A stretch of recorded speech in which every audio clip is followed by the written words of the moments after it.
আচ্ছা ঠিক আছে।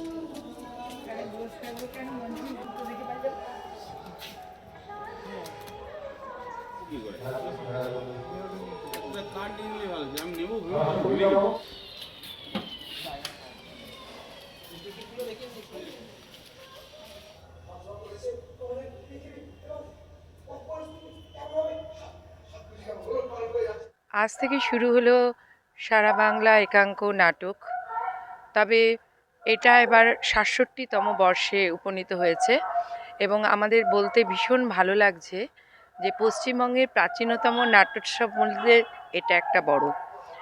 আর এই ৬৭ বছর ধরে নানান মুখ নানান দল এসেছে। এবারেও কিন্তু একাঙ্ক নাটক নাম হলেও পূর্ণাঙ্গ নাটকও এখানে উপস্থাপন করা হবে।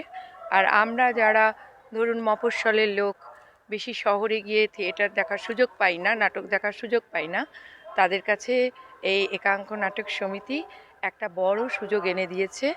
এই বিভিন্ন রাজ্যের রাজ্যের বিভিন্ন নাট্যদলগুলোর এখানে এসে মঞ্চস্থ করছে তাদের নাটক এবং সেগুলো দেখার, বোঝার এবং অনুভব করার। হ্যাঁ, আমরা তো ছোট থেকেই একদম এই একাঙ্ক নাটকের দিনগুলোর অপেক্ষায় থাকি, কবে আসবে 22শে জানুয়ারি। কারণ এটা সবসময় আমাদের একটা ফিক্স দিন। এই দিনেই কিন্তু এই নাটক প্রতিযোগিতা শুরু হয়। আমার নাম মহুয়া মণ্ডল।